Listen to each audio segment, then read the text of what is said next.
Hello everybody, welcome to another episode of the Farmer Contractor series. In today's episode there, the nitrogen's going on to our winter drilled crops. The boys are out busy for the last day of November, and you'll never believe how much money we've spent on some new tractors. Let's go.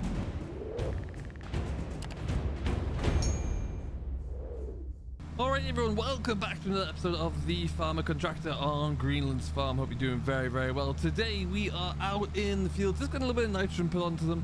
They're looking pretty good though, as you can see. We're traveling well, it's not too wet either. That is all coming along very well indeed. We're just about finished this field, and then we're probably gonna have to go back down and just put a little bit more in. We've got one more field left to run at, and then we're done really for our home farm for right now. We've done a lot of contracting work for fertilizer application for other farmers, and there's probably going to be a lot more to do come the springtime as well for final applications of nitrogen there, and also T1s and T2, T3s as well. So we'll have to get onto those when we can in the spring. Right now the sprayer's out and about. The Avidex applicator is going to be going out very shortly actually. We're just filling that up at the yard at the moment. We've finished drilling though. Drilling is all, our drilling campaign is all done for the winter. I'm sure there'll be a few bits and pieces coming for the spring. We have our own work to do for the spring as well, of course. But for right now, the drills are back in the shed. And later on today, we're going to be out and about in in my big 936 there to go and pick up something quite incredible. But we will cross that one later on when we actually have something to show you. Today, though, we're out in the 724 to begin with. And we're going to just put another couple of bags of nitrogen into the back here. I think we're going to have just a couple of bags spare actually, so they'll be used up and probably sold to a customer, one would imagine. But what's left in those two bags should be ample. Let's just stop about there, I reckon. That should be fine. Let's lower you down. Might have been enough there, you know, but I just didn't want to risk it. Yeah, otherwise everything else is looking good today. We've been quite busy for the last few days actually, as it would go, and it's been really quite pleasing to see.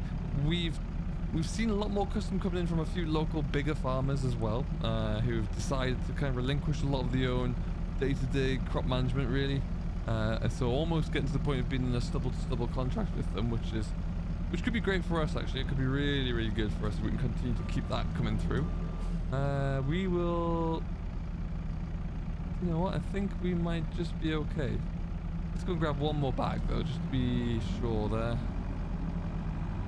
That tractor's about to go out, just waiting for my man to get himself all ready to go there.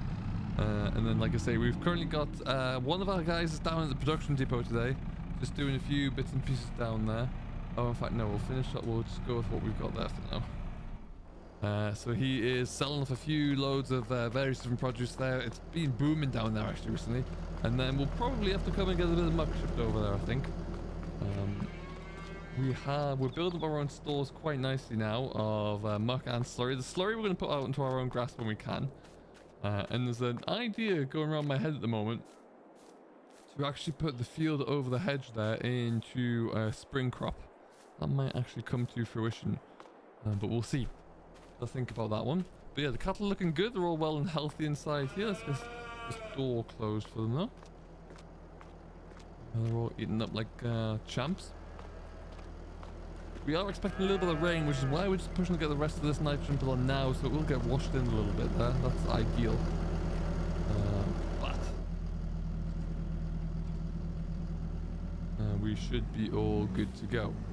Alright, but yeah, like I say, both drills are in there. This shed's running out of space. It's got a lot of equipment in there. The tractors are slowly filling up, and that's about to get a bit worse actually. Not giving too much away. But we'll figure it all out. We've pretty much sold off most of our grain right now. Anything that's not going into a production depot at least is being sold, so it's interesting. Get around. Not quite going to make it that time. Alright, and in we come. And now, if you didn't see when we did drill this up, we left a little bit of a grass border along here just so we can get in up to the far end there. But for right now, we're just going to jump into here. Curious to see what this looks like aside from the weeds along this edge here, which I think are kind of migrating out from the hedgerow. It seems to be in decent nick, but we'll get going anyway. and we'll have a just keep our eyes open to see. We might have to come in with the sprayer at some point, but it looks like it's okay, you know. Doesn't look too bad at all. Lovely looking crop in here though. It looks absolutely great, this wheat. It's so thick.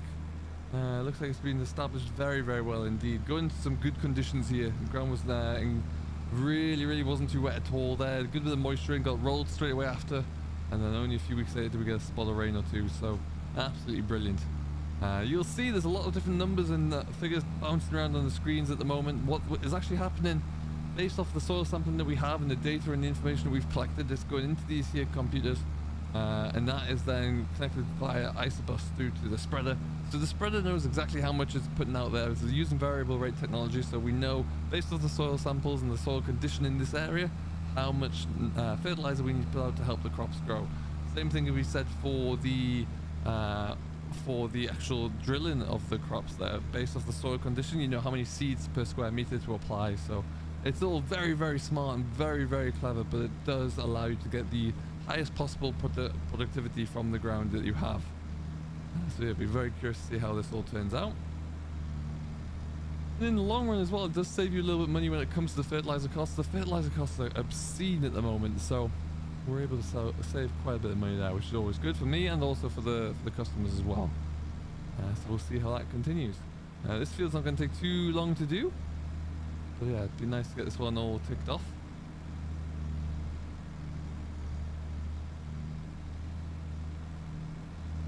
And what we'll do is when we get finished, when we get back down to the yard there, we'll show you what this looks like on one of our on my laptop. Show you the values that we have for our soil conditions and what that looks like in relation to current nitrogen levels. You'll also notice when we do come to the end of the row there, the spreader actually shuts itself off automatically, and then bam, it knows when to turn itself back on. So from a operative standpoint, I just have to make sure that we drive in straight lines really. You could even use a GPS for that if you wanted to. It's very simple to do. There's a problem here with the tram line stopped working, but that's not the end of the world. It'll shut off any second now again. There you go. And we're up. And just like that, I only got a couple more passes to make. I'll end up back down the bottom of the field based off this. And that is us all done. That is a cover crop that's coming on great leaps and bounds through there. Those fields just be left as they are until March, but we'll get those drilled up. And like I said, I might put that grass field in, get that ploughed over as well. And if we can get all that done, then we'll be really looking quite good. Oh, do you know what? We didn't have enough there. Look at that. We are fully empty. Alright, so what we're going to have to do is we'll get this all figured out. We're going to put another load in. Got another couple of bags. Slightly different quantities. We're going into different fertilizer there. But we'll get this all done. We'll have a look at the computer screen as well. And then, yeah, we are off to go and pick up something rather exciting.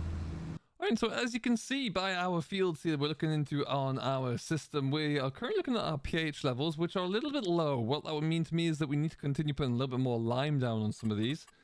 We want to ideally be in the greens around the 7 sort of tealy color. So we could do a little bit of lime across everything. So that's going to be something we'll have to look at in the, probably in the summer there once everything's been cleared. As we look at our pH levels, or the nitrogen levels, beg your pardon, you can see the fields that we've applied nitrogen onto so far. And that's looking good. Fields 99 and 100, which are the two that are going to be going into the spring crops, currently have a cover crop in there. Not too concerned about that. We'll have to get onto that one a little bit later on. You can see actually for 96, we've missed a little bit there. But otherwise, they're looking, those three are looking really good. They're in that good initial stage. I'm happy with that. For the most part there, you can see based off the different bands of soil coming through here, you can see the differences really. So if I show you here, there's a large area of silty clay and also a bit of loam. That loam ground really is doing a lot better than everything else. So, but what we'll have to look into is really focusing on these two fields in the spring. I haven't mentioned that, you know, 92 is probably going to get ploughed over there. We haven't got any testing done on that field, but we were looking to get that one worked over. And also have these 4 fields here for grass silage moving forward. 80 we actually just got the test results back for, so that was sampled just recently. And you'll see that, you know, it's much the same really. There's a big band of lime or loamy ground going through there, but we do have a bit of sandy loam as well. So we'll see how that goes. The clay Clay is always a fun one because clay does draw down all the positively charged nutrients because it is negatively charged soil quality. So it will draw everything down, which means that it does take away the nutrients from all the rest of the ground there. So something we'll have to consider. Right now, though, we're gonna go away, and I'm off in the 936 around about now. So I'll come and find you, or you'll join me once we've got one heck of a load on the back. Well then, ladies and gentlemen, behind me is a load that I never thought I would have, let alone own for, well, ever, really. There are 2 tractors on behind me. You can just have a quick glance at one of them there, but the rest you have to see when we get ourselves back to the yard. Long story short, the gentleman whose property I've just left there is a big fan of restoration of vehicles and classic farming equipment, and he's been working on these 2 for a long time. These were his treasured possessions, and for various different reasons now he has chosen the time to part ways with them. And I was working in those fields there not so long ago, maybe about 2 months ago actually, and I saw them and went to have a chat with him about them, and anyway, thought nothing of it. And then he rang me back just last week about them, and well, we now have the beginnings of I just don't know if you want to call them a modern classic or a classic machine. It's not quite vintage for sure, but classic machinery collection, and I am blown away. It's going to be incredible. They cost me a lot of money. I think in all, there's a big demand for some of these on the back here. These cost me approximately about 25 grand a piece. I know, it's a lot of money. It is a lot. The classic market, particularly for a very well maintained and strong condition with original component parts, the cost for those type of items and collections are soaring at the moment. In fact, I just saw a Massey 1200 go for sale recently for £76,000 in an auction. So in comparison, these 2 behind me are a bit of a bargain. So it's quite incredible. We will have a proper look through them when we just get up to the farm there, but I didn't want to take them on the road. I wanted to bring them in on a low loader. They won't be used too much. They won't be used in the fields at all. They'll be used primarily as showpieces, and you know, just to honor the past and honor the heritage that they brought with them. But it's going to be good. It's going to be good. I don't know quite where they're going to go. I'll stick them in the grain shed for now, but Lord, are we collecting something special here? And it's quite the contrast as well to when we get to the yard to see them alongside a 936. You know, back in the day, the 2 tractors behind me were the main workhorses for the tractor for the farms they were on, and now it's more of like a 936 size machine or a 724, and it's just gonna be incredible. But very much looking forward to this.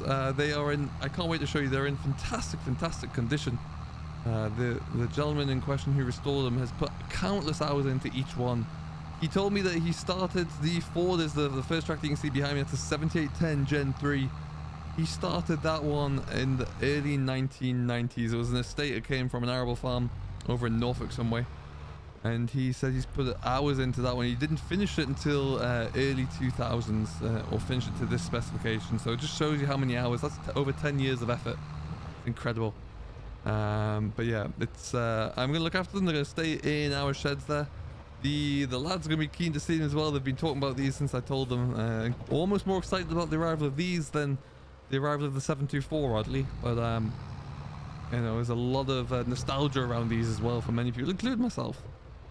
So we're just gonna take it nice and slowly. We'll get ourselves into our yard here, and then we can yeah, we'll unload them and have a look at what we've got. Okay, just take it nice and slowly. Got this far, don't want any more issues, not now.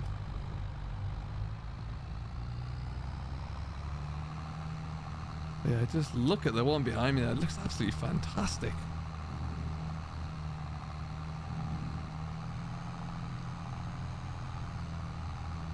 I am staggered to learn just how much the current market is for these. It just seems to be absolutely incredible. It really is.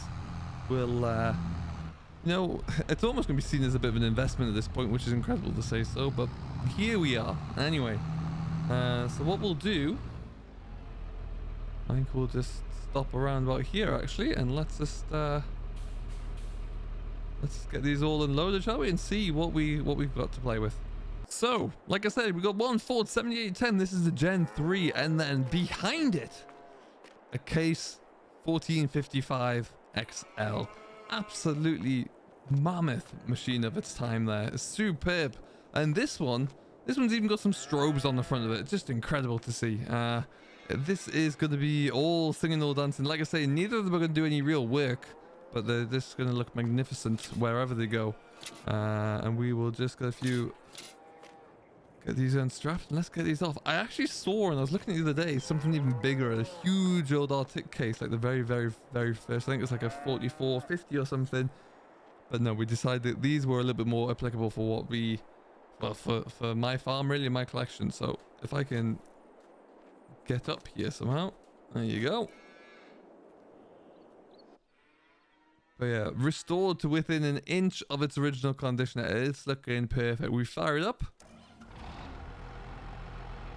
Oh, does the lever sound good as well? Okay. Now what we'll do is just take this off nice and slowly here.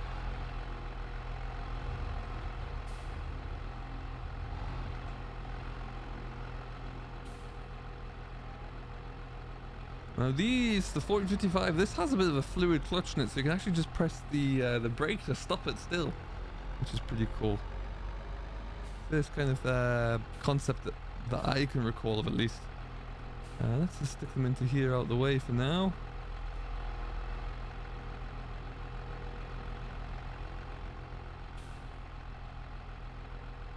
Yeah, we're gonna have to grain shed might not have much space for any grain at this rate, but never mind. I'm quite happy with this for now. We'll always figure something else out later on in the summer if we need to. Knock it into neutral.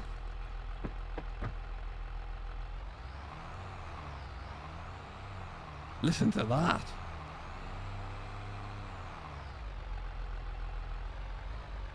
I love it. All right, number one done.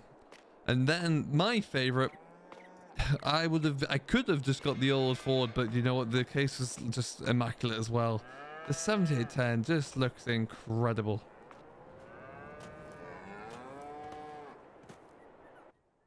Absolutely. Look how well it's made inside here. Oh, it's just, everything's been reupholstered on it. New linings, new everything inside here apparently. Absolutely stunning.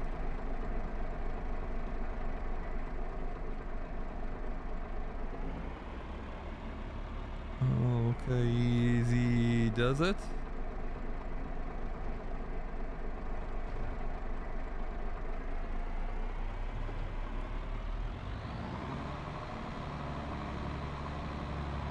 Fantastic.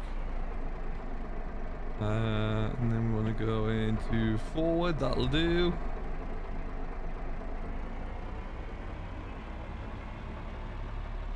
Yeah, these were once upon a time, like I say, the absolute workhorses of the farm there, so it's great to have them back on the farm.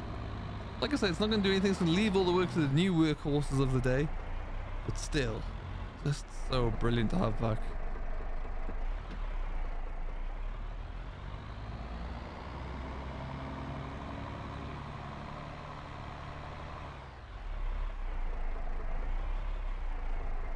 All right. This one's neutral as well. Neutral, neutral.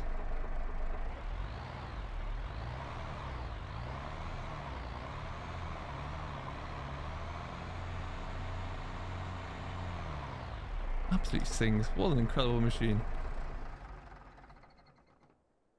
All right, perfect. So there you go, folks. They are two new additions to the farm. Like I say, they're not going to do too much, but don't they just look incredible? Let me know which one is your favorite down below in the comments.